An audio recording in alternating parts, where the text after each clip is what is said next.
आगे पढ़ते हैं। बागानों में स्वराज, यानी कि स्वराज का मतलब हर एक के लिए अलग अलग था। स्वराज का मतलब बागानों में रहने वाले, बागान यानी कि प्लांटेशन वर्कर, जो असम में टी वर्कर थे, टी प्लांटेशन में जो काम करते थे, वहां पर काम करने वाले लोगों के लिए क्या था स्वराज का मतलब। महात्मा गांधी के विचारों और स्वराज की अवधारणा के बारे में मजदूरों की अपनी समझ थी। असम के बागानी मजदूरों के लिए आजादी का मतलब यह था कि उनको चार दीवारी से, जब वो किसी प्लांटेशन को वर्कर जो होते हैं उन्हें जब काम पर रखा जाता है तो वो बिना किसी की परमिशन के बाहर नहीं निकल सकते, अपने घर नहीं जा सकते थे। ये जो परमिशन भी उन्हें बहुत मुश्किल से मिलती थी, परमिशन नहीं दी जाती थी उन्हें अपने घर वालों से मिलने के लिए या फिर अपने गांव जाने के लिए। तो उनके लिए स्वराज का मतलब था कि उन्हें उन चार दीवारी से निकलकर बाहर जाने दिया जाए। तो चाहे उन चार दीवारियों से जब चाहे आ जा सकते हैं, जिनमें उनको बंद करके रखा गया था। उनके लिए आजादी का मतलब था कि वो अपने गांवों के संपर्क रख पाएंगे।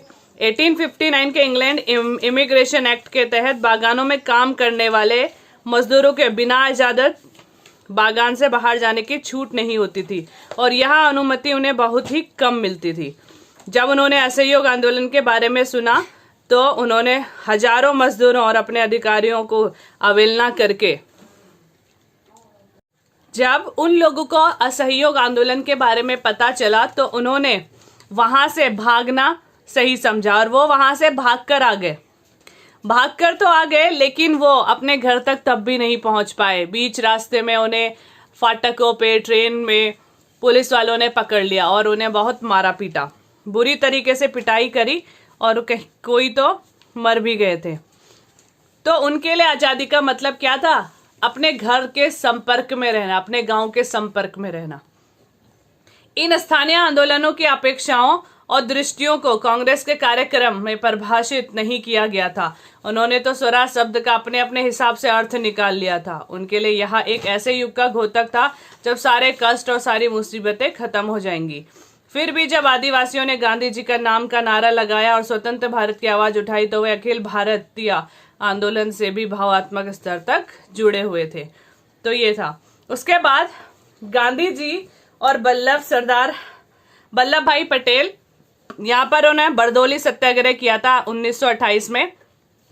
बरदौली सत्याग्रह से ही वल्लभ भाई पटेल को सरदार की उपाधि दी गई थी। वहां की जो औरतें थी उन्होंने उन्हें सरदार की उपाधि दी थी। सरदार की उपाधि से उन्हें नवाजा गया था।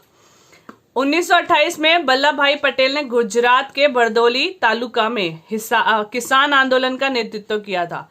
किसान का आंदोलन था, किसानों का वहां का भू राजस्व यानी कि जो टैक्सेस होते हैं, टैक्सेस को बढ़ाने के खिलाफ था ये। उसमें इन्हें सफलता मिली थी। इस संघर्ष का प्रचार व्यापक रूप से हुआ तथा भारत के अनेक हिस्सों में अत्यधिक सहानुभूति प्राप्त हुई थी। तो बरदौली का आंदोलन 1928, वल्लभ भाई पटेल और गांधी जी थे।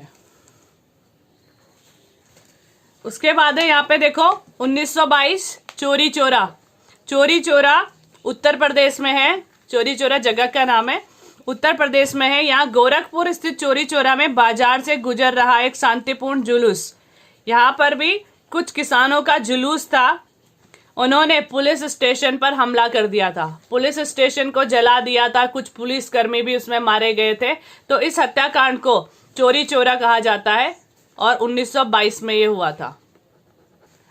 जब गांधी जी चलते थे अहिंसा के मार्ग पर जब यहाँ पर हिंसा होने लगी, जब इन आंदोलनों में, असहयोग आंदोलनों में यहाँ पर हिंसा होने लग गई तो गांधी जी ने असहयोग आंदोलन को रोकने का आह्वान कर दिया था और गांधी जी ने ये रोक लिया।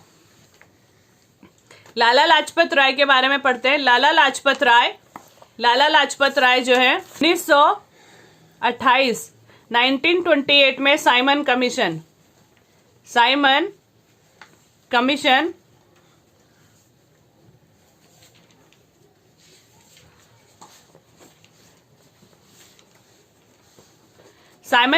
भारत आया था।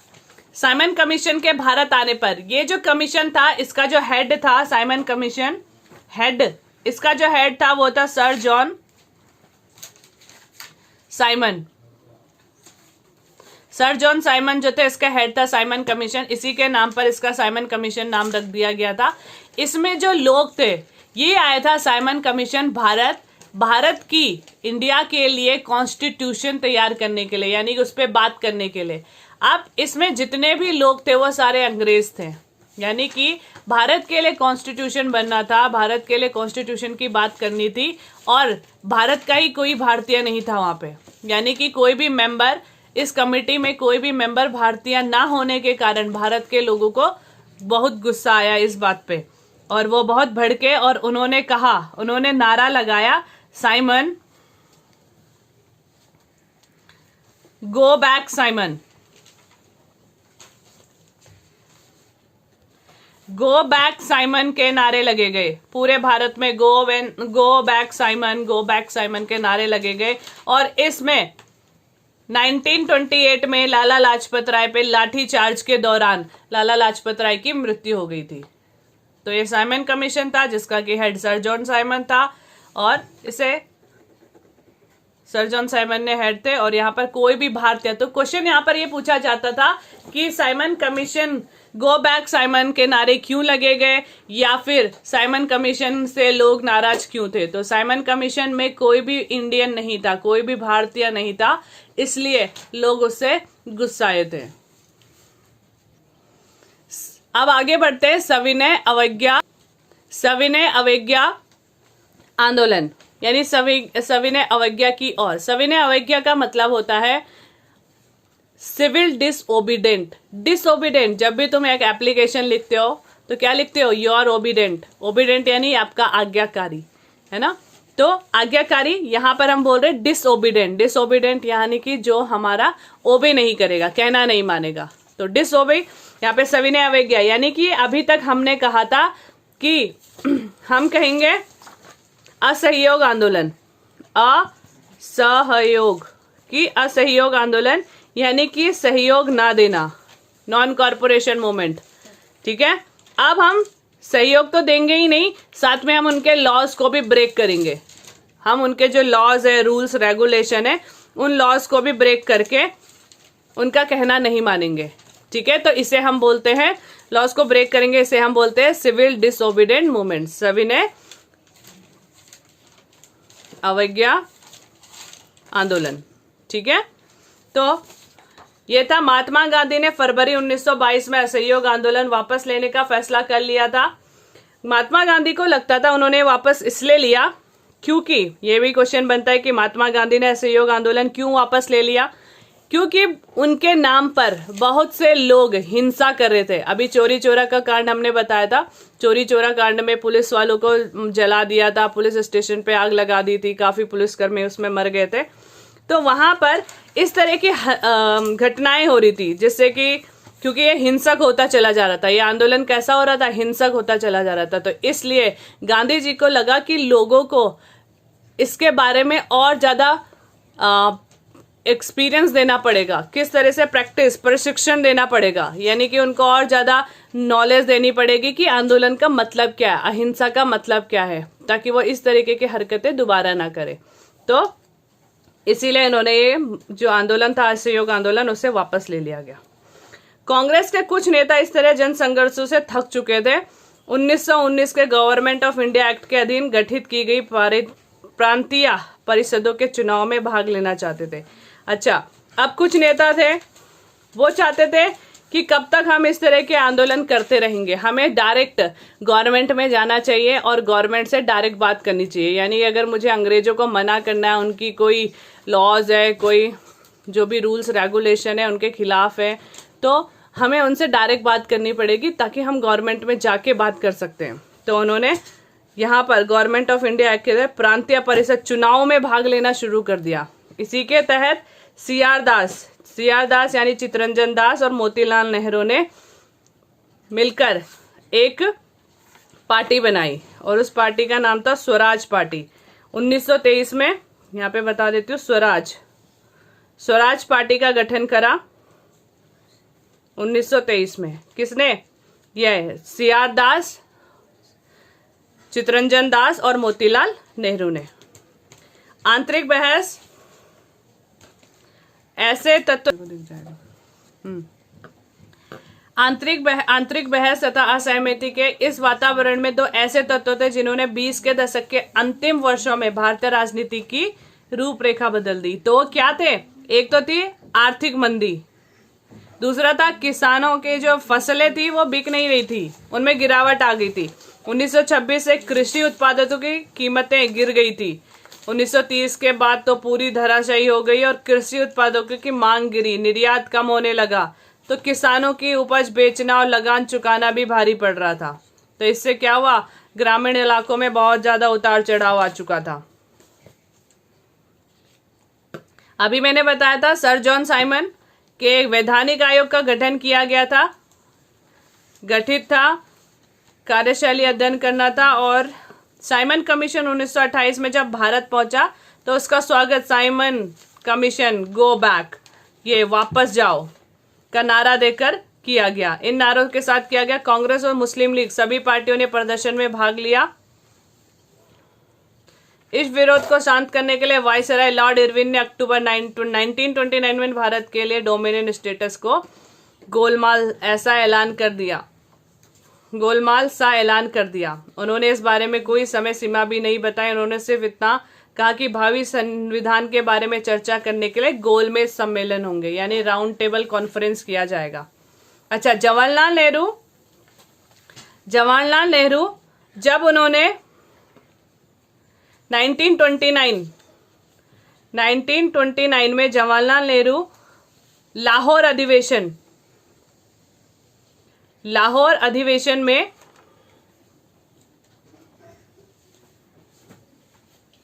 पूर्ण स्वराज की मांग कर चुके थे। पूर्ण स्वराज का मतलब हमें अब पूरी तरीके से आजादी चाहिए, ठीक है, अंग्रेज यहाँ पर नहीं रहने चाहिए, तो हमें पूर्ण आजादी चाहिए। भारत है, भारतीयों का ही संविधान बनेगा, भारतीय ही संविधान बनाएंगे और भारतीयों का ही यहाँ पर राज होगा। तो यहाँ पर कोई भी अंग्रेज नहीं होना चाहिए, पूर्ण स्वराज, भारतीयों का ही राज होना चाहिए। तो ये लाहौर अधिवेशन में जवाहरलाल नेहरू, JL नेहरू ने डिमांड कर चुकी थी। और 1930 में वो रावी नदी के किनारे तिरंगा फहरा चुके थे। 1930 में रावी नदी के किनारे 26 जनवरी 1930 को रावी नदी के किनारे उन्होंने झंडा फहराकर स्वतंत्रता का आह्वान कर दिया था। तो नेहरू की अध्यक्षता में कांग्रेस के लाहौर अधिवेशन में पूर्ण स्वराज की मांग की औपचारिकता तौर पर स्वीकार कर लिया गया। 26 जनवरी 1930 को स्वतंत्रता दिवस के रूप में रावी नदी के किनारे मनाया गया। उस दिन लोग पूर्ण स्वराज के लिए संघर्ष की शपथ लेंगे। उत्सव की ओर बहुत कम ही लोगों ने ध्यान दिया। तो इस तरह से ये हमारी पूर्ण स्वराज की मांग 1929 में लाहौर अधिवेशन में जवाहरलाल नेहरू ने करी थी। और 26 जनवरी 1930 में रावी नदी के किनारे, ऑप्शन में आता है रावी नदी के किनारे, कौन सी नदी के किनारे उन्होंने तिरंगा फहराया था? तो कौन सी नदी थी? रावी नदी के किनारे उन्होंने तिरंगा फहराकर स्वतंत्रता दिवस मनाया था। नमक यात्रा और सविनय अवज्ञा आंदोलन।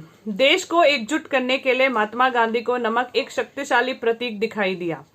नमक हर एक की जरूरत होती है, चाहे वह अमीर आदमी हो, चाहे वह गरीब आदमी हो, सबकी बेसिक नीड होती है। 31 जनवरी 1930 को उन्होंने वायसराय इरविन को एक पत्र लिखा। जो उस टाइम के वायसराय थे इरविन, उनको एक पत्र लिखा जिसमें कि 11 मांगों का उल्लेख था। 11 डिमांड उन्होंने करी थी महात्मा गांधी ने। इनमें से कुछ सामान्य मांगे थी और कुछ उद्योगपतियों से रिलेटेड थी, कुछ गरीब किसानों से रिलेटेड थी। ये मांगे उन्होंने इरविन से करी थी। इनमें से जो सबसे महत्वपूर्ण था वो था नमक कर को खत्म करने के बारे में, यानी कि नमक पर जो टैक्स लगाया जा रहा था उस कर को खत्म करना था। सविनय अवज्ञा से यहाँ पर जो हमने पहले कॉरपोरेशन पढ़ा था, नॉन कॉरपोरेशन यानी कि असहयोग आंदोलन, यहां पर हमने कहा था कि हम ब्रिटिशर का साथ नहीं देंगे। ये था साथ ना देना, नॉन कॉरपोरेशन। असहयोग आंदोलन और सविनय अवज्ञा। यहाँ पर सविनय अवज्ञा में था हम उनका साथ तो नहीं देंगे, साथ साथ हम उनके बनाए हुए जितने भी लॉज हैं उन सबको ब्रेक करेंगे, यानी कि हम उनकी कोई भी रूल्स रेगुलेशन को फॉलो नहीं करेंगे। तो यहाँ पर जो टैक्स लगा था नमक पर, इस नमक के टैक्स को हमें हटाना था। नमक का अमीर गरीब सभी प्रयोग करते हैं, यह भोजन का एक अभिन्न हिस्सा था, इसलिए नमक पर कर और उसके उत्पादन पर सरकारी हस्तक्षेप को महात्मा गांधी ने ब्रिटिश सरकार का सबसे दमनकारी पहलू बताया। हस्तक्षेप यानी कि जो ब्रिटिशर थे उन्होंने सबको नमक बनाने से मना कर दिया था, एक मोनोपोली क्रिएट कर दी थी। तो नमक बनाने से एक आम आदमी नमक नहीं बना सकता, इसको यहाँ पे गांधी जी ने ब्रेक करा। महात्मा गांधी का यह पत्र अल्टीमेटम यानी कि एक चेतावनी की तरह था, जिसमें कि उन्होंने 11 डिमांड करी हुई थी। उन्होंने लिखा था कि यदि 11 मार्च तक उनकी मांगे पूरी नहीं की गई तो कांग्रेस सविनय अवज्ञा आंदोलन की शुरुआत कर देगी। इरविन झुकने को तैयार नहीं थे, इसलिए महात्मा गांधी ने अपने 78 फॉलोवर्स को लेकर, कितने 78 फॉलोवर्स को लेकर 78 उनके साथ में चलने वाले फॉलोवर्स 240 माइल का डिस्टेंस उन्हें कवर करा। तो यहां पे वो चले थे 12 मार्च से उन्होंने चलना शुरू करा था। 12 मार्च से साबरमती से वो स्टार्ट करा उन्होंने, साबरमती आश्रम से वो चले और 6 अप्रैल को वो दांडी पहुंचे। दांडी पहुंचकर वहां पर उन्होंने नमक बनाया और नमक बनाकर जो नमक कानून था उसकी अवहेलना करी, यानी कि उसे ब्रेक कर सविनय अवज्ञा आंदोलन की शुरुआत कर दी थी। तो ये था 78 विश्वस्तरीय वॉलंटियर्स के साथ नमक यात्रा आरंभ कर दी थी। यह यात्रा साबरमती में गांधी जी के आश्रम से 240 किलोमीटर दूर दांडी नामक गुजराती तटीय कस्बे में जाकर खत्म होनी थी। 240 किलोमीटर दूर दांडी नामक गुजराती तटीय कस्बे में जाकर ये खत्म होनी थी। गांधी जी की टोली ने 24 दिन तक हर रोज लगभग 10 मील तक का सफर तय करा। गांधी जी जहां भी रुकते थे वहां हजारों लोग उन्हें सुनने आते थे और इन सभाओं में गांधी जी ने स्वराज का अर्थ स्पष्ट किया, आह्वान किया कि लोग अंग्रेजों की शांतिपूर्वक अवज्ञा करें और उन्होंने अंग्रेजों को कहा न मानने के लिए कहा। 6 अप्रैल को वहां दांडी पहुंचे। उन्होंने समुद्र का पानी उबाल कर वहां नमक बनाना शुरू करा और कानून का उल्लंघन करा। तो यहां से सविनय अवज्ञा आंदोलन यहीं से शुरू होता है। मुकाबले किस तरह अलग था, ये क्वेश्चन हमारे पास आता है। यह आंदोलन असहयोग आंदोलन के मुकाबले किस तरह अलग था। इस बार लोगों को न केवल अंग्रेजों का सहयोग न करने के लिए अपितु ब्रिटिश कानूनों का उल्लंघन करने के लिए आह्वान किया गया। जैसे कि मैंने पहले भी बताया था, यहाँ पर असहयोग आंदोलन का मतलब साथ तो नहीं, उनको ब्रिटिशर का सपोर्ट नहीं देना है, सपोर्ट नहीं करना है, उसके साथ साथ उनके बनाए हुए रूल्स को ब्रेक करना है। जैसे कि देश के विभिन्न भागों में हजारों लोगों ने नमक कानून तोड़ा तथा सरकारी नमक कारखानों के सामने प्रदर्शन किए। आंदोलन फैला तो विदेशी कपड़ों का बहिष्कार किया गया, शराब की दुकानों की पिकेटिंग होने लगी, किसानों ने लगान और चौकीदारी कर चुकाने से मना कर दिया। तो ये थे इस तरीके से हमने उन्हें उनके जो लॉज थे, टैक्स रेवेन्यू देना, वो सारे हमने उन्हें चुकाने से मना कर दिया। गांव में तैनात कर्मचारी इस्तीफे देने लगे। बहुत सारे स्थानों पर जंगलों में रहने वाले लोग वन कानूनों का उल्लंघन करने लगे, यानी कि जो रिजर्व फॉरेस्ट थे, जहां पर ट्राइबल लोगों को, आदिवासियों को जाने से मना कर दिया गया था, अपनी गाय भैंसों को चराने से मना कर दिया गया था, या फिर वहां से लकड़ी उठाने के लिए मना कर दिया था। अब वो सारे लॉज वो ब्रेक करेंगे और वहीं जाकर अपने गाय भैंसों को चराने के लिए और आरक्षित वनों में घुसने के लिए वो मजबूर हो गए थे। दोनों को इन घटनाओं से चिंतित ब्रिटिश सरकार कांग्रेसी नेताओं को गिरफ्तार करने लगी। अब जब पूरे देश में इस तरह का माहौल आ गया, सब लोग आंदोलन करने लगे, तो इससे ब्रिटिश सरकार चिंता में पड़ गई और उन्होंने नेताओं को गिरफ्तार करना शुरू कर दिया। अनेक स्थानों पर हिंसक टकराव हुए। 1930 में जब महात्मा गांधी ने समर्पित साथी अब्दुल गफर खां को सीमांत गांधी कहा जाता है, सीमांत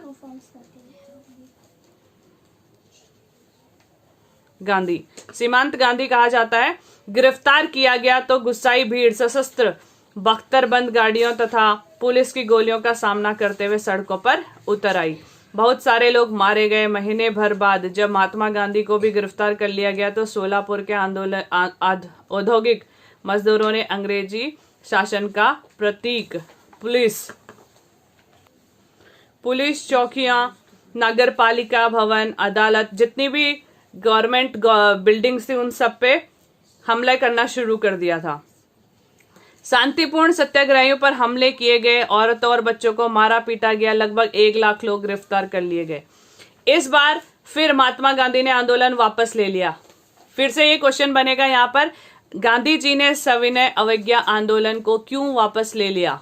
जैसे कि आपका असहयोग आंदोलन था उसको भी वापस ले लिया गया था, यहाँ पर फिर से महात्मा गांधी ने आंदोलन को वापस ले लिया था। तो क्यों लिया? 5 मार्च 1931 को उन्होंने इरविन के साथ एक समझौते पर हस्ताक्षर कर दिए। इस गांधी इरविन समझौते के द्वारा गांधी जी ने लंदन में होने वाले दूसरे गोलमेज सम्मेलन में हिस्सा लिया, अपनी सहमति व्यक्त कर दी। तो यहाँ पर यह भी पूछा जाता है कि कौन से सम्मेलन में, गोलमेज सम्मेलन में गांधी जी ने भाग लिया था? तो दूसरे वाले में भाग लिया था, पहले वाले में नहीं। पहले गोलमेज सम्मेलन का कांग्रेस बहिष्कार कर चुकी थी। सरकार इसके बदले राजनीतिक कैदियों को मुक्त करने पर राजी हो गई। दिसंबर 1931 में सम्मेलन के लिए गांधी जी लंदन गए। वहां वार्ता बीच में ही टूट गई और उन्हें निराश होकर लौटना पड़ा। वहां आकर उन्होंने पाया कि सरकार ने नए सिरे से दमन शुरू कर दिया है। दोनों जेल में थे, गफर खां और जवाहरलाल नेहरू।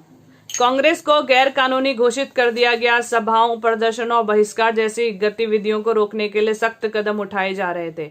अब क्योंकि ब्रिटिश सरकार एकदम हिलते हुए नजर आ रही थी, महात्मा गांधी ने भारी आकांक्षाओं के बीच सविनय अवज्ञा आंदोलन को दोबारा शुरू कर दिया। साल भर तक आंदोलन चला, लेकिन 1934 तक आते आते इसकी गति मंद पड़ गई।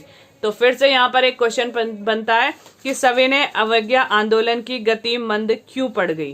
तो क्यों पड़ी वो हम आगे देखेंगे। लोगों ने आंदोलन को इस बार कैसे लिया, यानी कि इस बार कितने ज्यादा लोग, जो पहले जितने लोग थे उन्होंने फिर से सपोर्ट किया गांधी जी को सविनय अवज्ञा आंदोलन में या नहीं, वो हम यहाँ पर देखेंगे।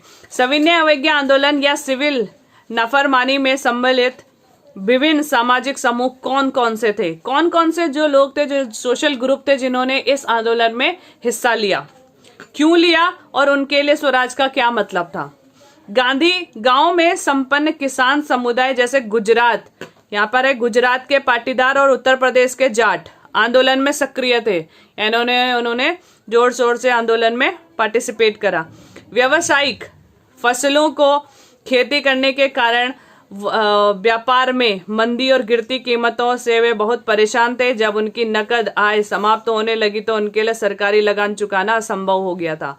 अब क्या हुआ था, ये ट्रेडर्स थे, कमर्शियल क्रॉप्स के ट्रेडर थे, तो इनके लिए जब वहां पर व्यापार में मंदी आने लगी, कीमतें गिरने लगी, तो उनके लिए आय चुकाना, जो रेवेन्यू था, रेवेन्यू को चुकाना मुश्किल हो गया था, सरकार को लगान देना मुश्किल हो गया था। तो इसलिए वो चाहते थे कि लगान को माफ कर दिया जाए या लगान कम कर दिया जाए। सरकार लगान कम करने को तैयार नहीं थी, चारों तरफ असंतोष था। संपन्न किसानों ने सविनय अवज्ञा आंदोलन को बढ़ चढ़कर समर्थन किया।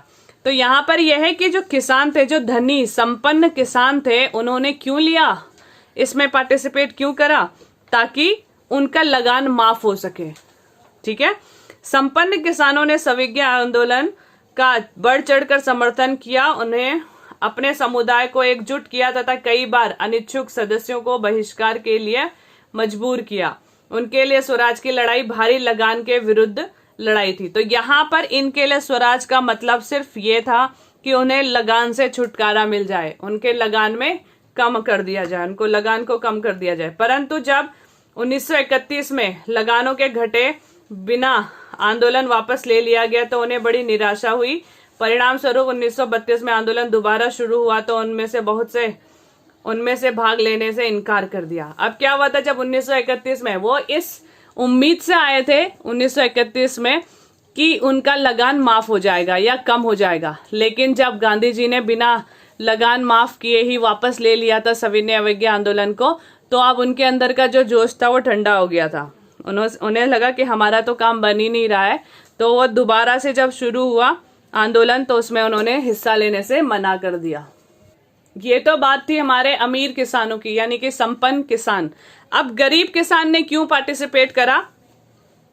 गरीब किसान लगान में कमी नहीं चाहते थे, बल्कि वो चाहते थे जो जमीन उन्हें पट्टे पर मिलती है यानी कि रेंट पर मिली है वो उसके मालिकाना हकदार बन जाए। महामंदी लंबे समय तक चली और नकद आमदनी गिरने लगी तो छोटे पट्टेदारों के लिए जमीन का किराया चुकाना भी कठिन हो गया। वे चाहते थे उन्हें जमींदारों को भाड़ा चुकाना था, उन्हें माफ कर दिया जाए। इसके लिए उन्हें कई रेडिकल आंदोलन में तो वो चाहते थे कि उन्हें जो जमीन का किराया देना पड़ता था उसे वो ना दें। इसके लिए उन्होंने कई आंदोलनों में भाग लिया। भाड़ा विरोधी आंदोलनों में समर्थन देने में आमतौर पर संकोच करती थी। इस कारण गरीब किसान और कांग्रेस के बीच संबंध अनिश्चित बने रहे। अब क्या हुआ था, अगर कांग्रेस, ये भी क्वेश्चन है यहाँ पर, कांग्रेस ने गरीब किसानों पर ज्यादा ध्यान क्यों नहीं दिया? तो क्योंकि अगर वो छोटे किसानों पर ध्यान देते थे तो जो बड़े किसान, अमीर किसान थे और जो जमींदार थे वो उनसे नाराज होने का डर उन्हें बनाए रहता था। इसलिए वो छोटे किसानों पर ज्यादा ध्यान नहीं दे पाते थे और उनके साथ के जो संबंध थे उनके अनिश्चित रहते थे। फिर आता है व्यवसायिक वर्ग यानी कि इंडस्ट्रियलिस्ट जो थे, व्यवसायी वर्ग की क्या स्थिति थी? उन्होंने सविनय अवज्ञा आंदोलन के बारे में क्या रुख अपनाया? पहले विश्व युद्ध के दौरान भारतीय व्यापारियों और उद्योगपतियों ने भारी लाभ कमाया और वे शक्तिशाली हो चुके थे। अब वो चाहते थे कि उन पे जो रिस्ट्रिक्शन, उनके जो गतिविधियां हैं यानी कि बिजनेस में जो इतनी भी रिस्ट्रिक्शंस हैं वो सारी रुकावटों को खत्म कर दिया जाए। वे विदेशी वस्तुओं के आयात से सुरक्षा चाहते थे, यानी इंपोर्ट पर लगने वाले जो भी वस्तुएं बाहर से मंगाते थे उनसे वो सुरक्षा चाहते थे। रुपया और स्टर्लिंग विदेशी विनिमय अनुपात में बदलाव चाहते थे जिससे आयात में कमी आ जाए। उन्होंने 1920 में व्यवसायिक हितों को संगठित करने के लिए भारतीय औद्योगिक और व्यवसायिक कांग्रेस, यहाँ पर बनता है फिक्की बना था। उन्होंने यहाँ पे फिक्की बनवाया था 1927 में। Indian industrialist and commercial Congress, यह है फिक्की, FICCI, फिक्की। तो फिक्की की फुल फॉर्म भी है Indian industrialist and commercial Congress. और नहीं सॉरी, ये तो ऑर्गेनाइजेशन है। इसने federation of Indian chamber of commerce and industry, FICCI, ये है इसकी full form, federation of Indian chamber of commerce and industry. 1927 में बनी थी। का गठन किया GD बिरला और पुरुषोत्तम दास ठाकुर दास जैसे जाने माने उद्योगपतियों के नेतृत्व में। उद्योगपतियों ने भारतीय अर्थव्यवस्था पर औपनिवेशिक नियंत्रण का विरोध किया, तो इस वजह से वो उन्होंने सविनय अवज्ञा आंदोलन का समर्थन दिया। उन्होंने आंदोलन को आर्थिक सहायता दी और आयातित वस्तुओं को खरीदने अथवा बेचने से मना कर दिया था। वो चाहते थे कि जो डोमेस्टिक जो इंडस्ट्री है उसको बचाया जाए, बाहर से सामान ना खरीदा जाए, या बाहर से आने वाला जो सामान है, इंपोर्टेड गुड्स जो है, उनका बहिष्कार किया जाए।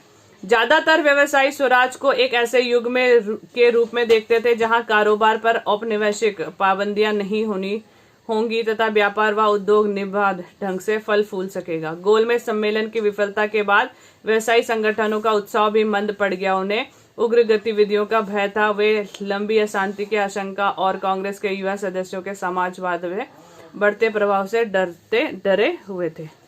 तो ये यहाँ पर था।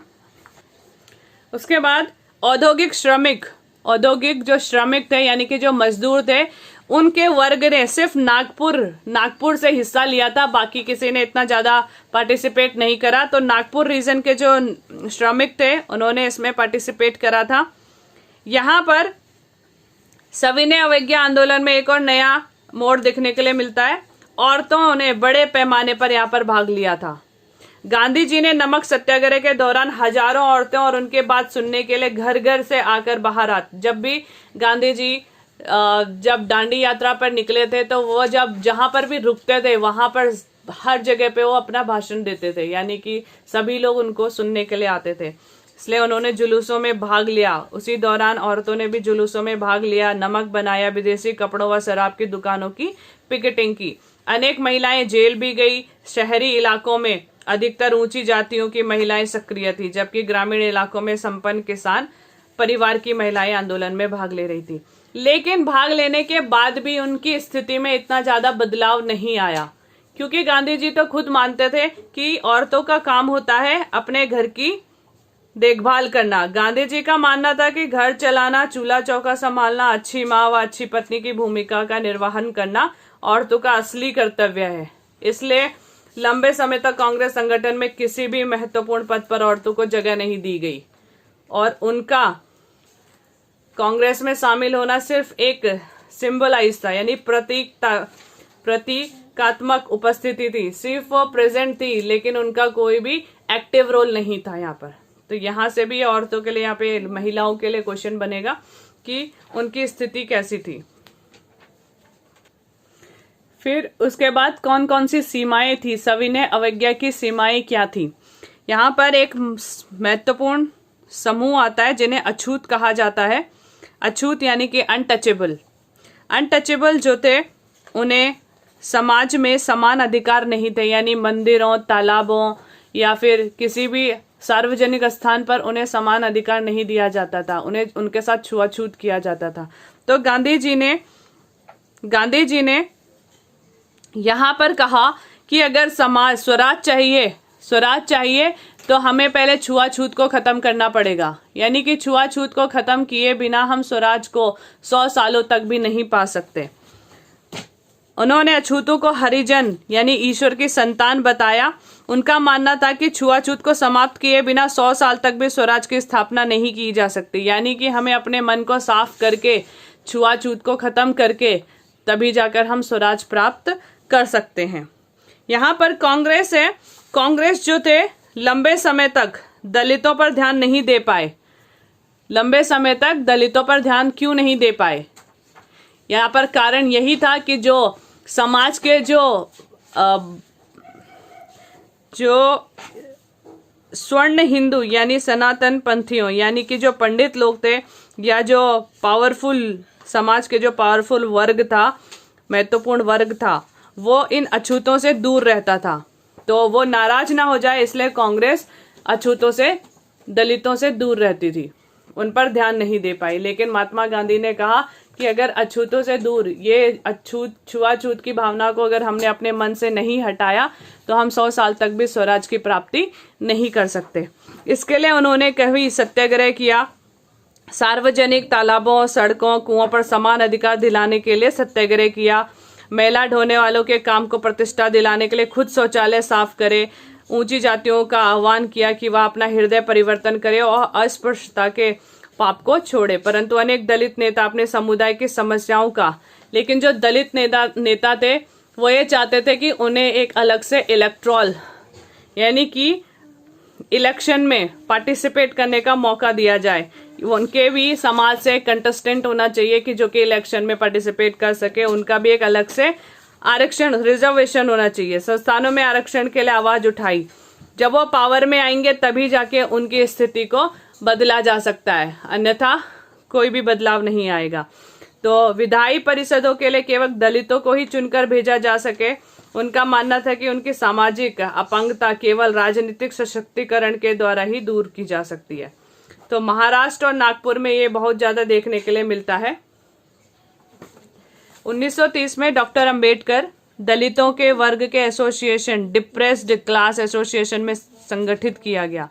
ने दलितों के लिए एक संगठन बनाया जिसका नाम था डिप्रेस्ड क्लास एसोसिएशन, दलित वर्ग एसोसिएशन था। डॉक्टर भीमराव अंबेडकर खुद एक दलित थे। दलितों के लिए अलग निर्वाचन क्षेत्रों में मुद्दे पर दूसरे गोलमेज सम्मेलन में महात्मा गांधी के साथ उनका काफी विवाद हुआ। जब ब्रिटिश सरकार ने अंबेडकर की मांग मान ली तो गांधी जी आमरण अनशन पर बैठ गए। उनका मानना था, गांधी जी का मानना था कि अगर दलितों के लिए भी निर्वाचन क्षेत्र अलग कर दिया गया तो जो हमारे एकीकरण यानी कि हम जो अभी यूनिटी बना के रख रहे हैं वो धीमी पड़ जाएगी और हमें स्वराज कभी मिलेगा ही नहीं। आखिरकार अंबेडकर ने उनकी सलाह मान ली। 1932 में उनके साथ पूना पैक्ट हुआ। तो गांधी जी और अंबेडकर के साथ जो कॉम्प्रोमाइज हुआ, जो पैक्ट हुआ, उसे पूना पैक्ट कहते हैं। 1932 में हस्ताक्षर कर दिया गया। दलित वर्ग, जिन्हें बाद में अनुसूचित जाति के नाम से जाना जाता था, को प्रांतीय तथा केंद्रीय विधायी परिषदों में आरक्षित सीटें मिल गई। हालांकि उनके लिए मतदान सामान्य निर्वाचन क्षेत्रों में ही होता था। फिर भी दलित आंदोलन कांग्रेस के नेतृत्व में चल रहे राष्ट्रीय आंदोलन को शंका की दृष्टि से ही देखता रहा। जब असहयोग आंदोलन, खिलाफत आंदोलन शांत पड़ गया तो मुस्लिम अपने आप को एलिनेट फील करने लगे, यानी कि अलग, कटा थला सा फील करने लगे। उन्हें लगा कि ये हिंदू समाज जो है वो मुस्लिमों को अलग कर देगा। तो वहां पर उन्होंने भी मुस्लिमों, अलग से मुस्लिम के लिए